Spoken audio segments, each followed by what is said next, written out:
Before learning into Microsoft Fabric, we should know what is ETL, what are the data roles that and jobs are available, what are the different types of tools available in the market. At this situation, why should we use Fabric? How Fabric differs from the current ETL tools. The agenda of this video is to know about data. What is data? What is the inside journey of data? What is called ETL? What is the difference between ETL and ELT? What is the real world ETL examples?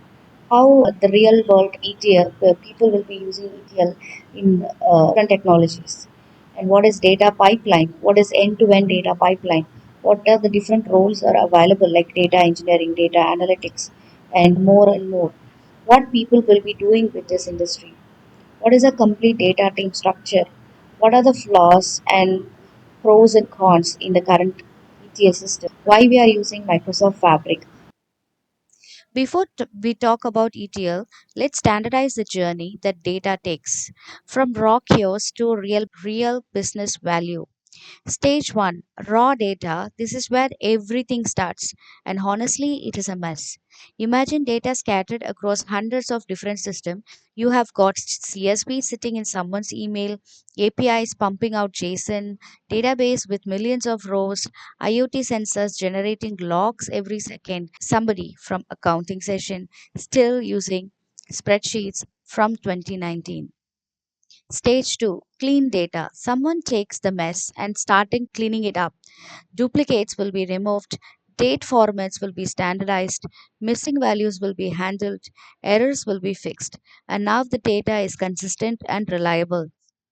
Stage 3, organized data. Now the cleaned data gets structured into proper tables.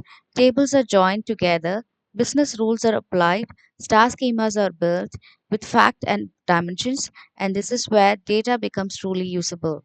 And finally, stage 4, insights. And this is where the business actually pays for. Reports, dashboards, predictions, decisions. And this is where the CEO look at the chart and says, okay, let's expand to the market. And says, here's the key. ETL is a process that moves data from stage 1 to stage 3. Without ETL, you are stuck in the chaos of raw data forever. Now, here's something important. In a traditional world, we did ETL, extract, transform, and then load. This means the data was cleaned on a separate server before it ever reaches the warehouse. Tools like SSIS, Informatica, Talent worked this way. The problem, the middle server became a bottleneck. It couldn't handle petabytes, and it's only worked well with structured data. The modern approach flips it, ELT, extract, load, and then transfer. You dump the raw data into the lakehouse first, just as it is. Then you transform inside the destination using powerful engines like Spark or SQL. This is what Microsoft Fabric uses, and this is what Databricks uses. This is what Snowflake uses. Why is ELT better? Because storage is now incredibly cheap and compute is incredibly powerful. It's cheaper to store the raw materials and transform it in place than to maintain a separate ETL server. If you are just starting your career today, learn ELT. That's where the industry is heading. Let's talk about what is ETL. ETL stands for extract, transform, and load. These are the three steps that move data from where it lives to where it needs to be.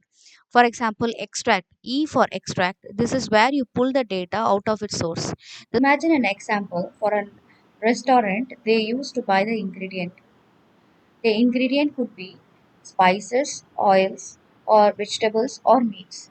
They will buy all these ingredients from any kind of shops, any kind of suppliers in different qualities, different packagings, different schedules of deliveries. Sources can be anywhere. You might connect to SQL server database, or you may read it from REST API, or you may pull CSV file from different file shares or streaming data from Salesforce or SAP. You might even capture data from IoT sensors on a factory floor. At this point, the data lives in many places and extract is about getting this out. Next is T for transform. This is where the magic happens. Example for the kitchen preparation. Once you collect the raw ingredients, so the chef will wash the vegetables, trim the meat, measure the spices, and follow the recipes. We do the grinding, slicing, chopping, baking. A lot of recipes will be done from the raw ingredients, right? You take that raw, messy, inconsistent data, you clean it, remove duplicates, standardize data formats because one system uses American dates, while other system use European dates, and the standardizations varies as per the client. Join tables together, connect customers to their own orders, calculate the new columns. For example, certain data that you need to do some calculation. Example, profit which is equal to revenue minus cost. So that kind of arithmetic calculations you need to do from raw data. Apply business rules. For example, any order that is over $10,000 will be considered as a get flagged for review. For example, for any patients where the reading scores high will lead to a high pressure. Any reading which is down will lead to a low pressure. This will differentiate the patient whether he is in a critical stage or in a normal stage. So here comes the business rule. So we need to apply business rules at this stage. Next comes the load, L for load, which means once you it's time for you to serve the dish. The finished dishes will be plated beautifully and served to customers. The customers or the business users never sees the messy kitchen, just like he will only see the completed food. The same way, the load is where you write the data, the clean transformed data into its final destination. The destination might be data warehouse or with star schemas, a lakehouse with delta tables, or even a data lake for a raw file storage. You can do a full load, replace everything, or an incremental load which just adds what is new. And you schedule this to run daily, hourly, or even in a real time. This is what extract, transform, and load. Three steps. That's all ETL is. We'll continue the rest of this topic in the next video. Stay tuned. If you're enjoying this content, please subscribe and support the channel. Every week, we'll hold a Q&A sessions to continue your doubts on that week topic. Share your questions in the comments. Let's learn together.